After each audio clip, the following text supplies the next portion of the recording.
Gusto mo ba gumawa ng cinematic shots na katulad ng ganito? Panoorin mo simula hanggang dulo. Wala ka bang drone or wala kang budget sa travel vlog mo sa Google Earth Studio? Walang imposible. Tara, gawin na natin. Ngayon guys, mag-sign up muna tayo sa Google Earth Studio para magkaroon tayo ng access. Okay, puntahan lang natin tong earth.google.com/studio. Okay? Then press lang natin yan. Continue. Then, yan. Maghihingi sa atin ng mga information. Lagyan lang natin yung full name natin. Okay? Then, yung organization ko. Kahit yung YouTube channel nyo lang dyan. Then, sa place, Philippines lang guys. And industry. Lagay nyo yung YouTube creator. Okay? I want to show the world. I want to show my friends how beautiful the world is. Yes. Pang miss you. Okay, yun na guys. Then, tayo lang natin yan na ma-approve tayo. Sa tingin ko 3 to 4 days yung pag-approve sa atin. Okay? So, yan na guys. Nabigyan na tayo ng permission ni Google Earth para ma-access yung Google Earth Studio. Puntahan lang natin ang ating email. Okay, so para makita nyo na in-accept tayo ni Google Earth Studio, guys. So, yun, great news, you're being invited to preview Earth Studio. Press lang natin to guys.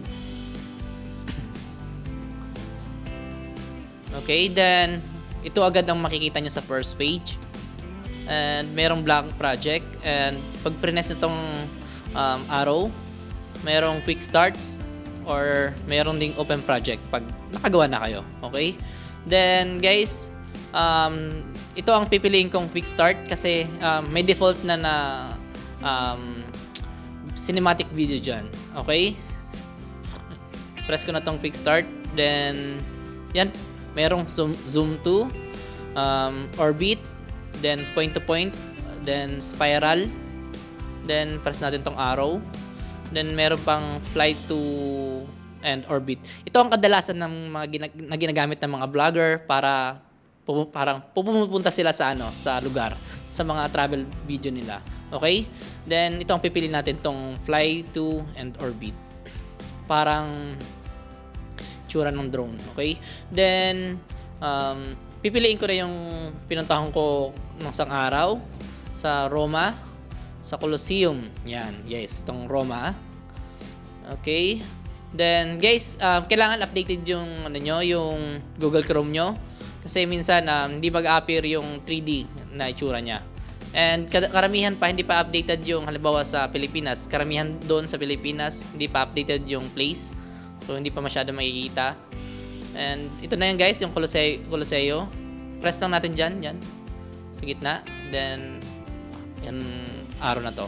Yun na guys, na itsura ng cinematic. O yan, parang drone, di ba?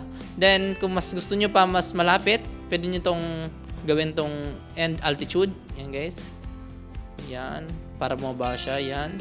Then orbit radius, kung gusto nyo mas malayo or yung camera. Yan guys, mas malayo yung itsura na abot. Or mas para sa akin mas maganda mas malapit yung kita lang ang buo. Yung 371 okay na yan. Then ito namang target altitude, kung gusto niyo makita yung clouds, sa akin hindi na, okay na yan. Hanggang ganyan lang para ganyang kalabasan niya. Then press na natin tong arrow. Then pwede nyo dagdagan yung oras ng ikot. Pwede nyo gawing 30. Para sa akin 25 seconds, sobrang haba na yan. Kasi pag gumagawa tayo ng video, parang yung lang, saktuhan lang. Yan guys, oh. 'Di ba? Yan pa lang okay na agad. Check lang natin, napakadali lang. So, pag ka-check nyo nun and done na, ito yung lalabas parang siya, CapCut or yung parang i-edit nyo yung video. Then, para mas maganda ang itsura ng mga building, para sa akin, dagdag kayo ng add attributes, then 3D building, okay? Yan, para mas kita yung building dyan. Yan guys, punta natin. Okay. Yan. Oh, di ba? Okay? Then, kung gusto naman natin dumilim, pwedeng nating click tong time of the day. Yan guys. Alright. So, didilim yan guys. Yan yan, dumilim yan, di ba? So, pwede nyo palitan mamaya. Pagka-done natin yan, pwede natin palitan yung day mamaya. Pero, ito, ipapakita ko muna to sa inyo, itong field of view. Mayroong clouds. Para kung gusto nyo may clouds, mamaya, yan, makikita yan. Then, ocean overlay, para kung gusto nyo i-show yung ocean. Alright? Then, yun na guys. So, yung time ba? Ito yung oras ng time. Babaan natin to. Parang mga 6:06 AM. Yan, ano pa, umaga pa. Siguro mga 15 yan. Gabi pa masyado. 13:50. 14 yan. 14:50. Ayan. Para mas maganda kasi yung mga sunset at saka sunrise yung itsura para mas makatotohanan yung ating video. So tingnan natin di ba guys? Alright. So guys, dapat tingnan nyo din yung muna itong project settings nyo. Punta kayo ng file. Baka kasi dapat naka 3,000 960. Check natin yung yung 4K resolution. 4K resolution size. Okay? So dapat naka 3,840 then 2,160 para yung kakalabasan niya sa video is 4K. Then dito sa frame rate is dapat 60 FPS. Okay? Yun na guys, done na yan. Gusto yan para natin. Ganda, di ba? So ngayon na guys, para mas makita natin na mas malaki tong ating video, click lang natin tong toggle full screen. Yan guys. Then yan na nga. Para pag plinin natin yan, makita natin ang buong buo. Yan. Ang ganda, di ba? So yun na guys,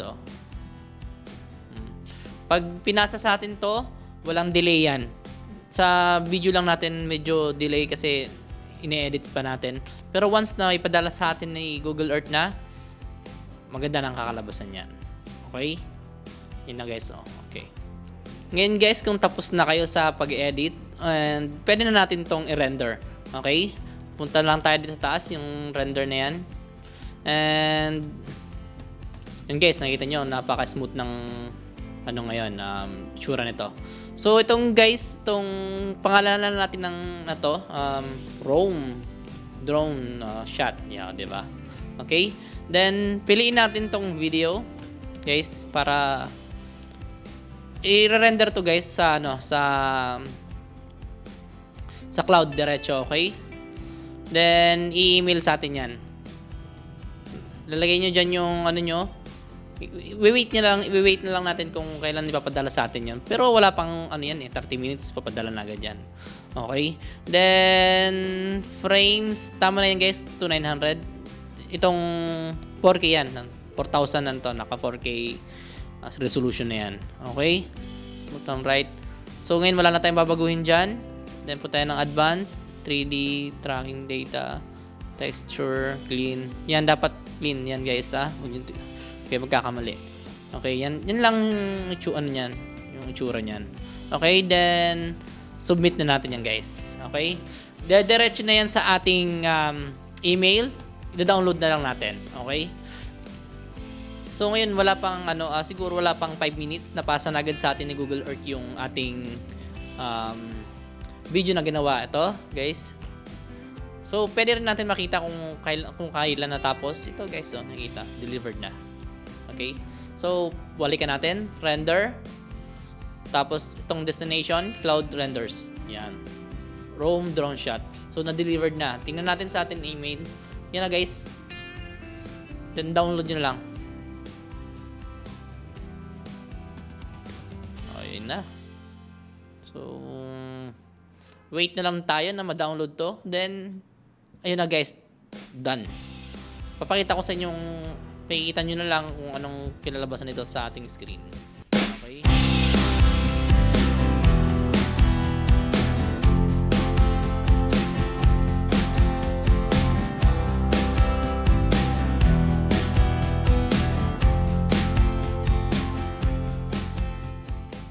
Maraming salamat sa mga nanonood ng ating video. At kung hindi nyo nagustuhan itong video na to, ay comment nyo na lang. At pag nagustuhan nyo naman, ay baka naman i-like and share and pahit na lang ang ating bell button dyan. And guys, baka naman panood ng iba pa nating mga YouTube tips dyan. Baka magustuhan nyo. God bless. Babush!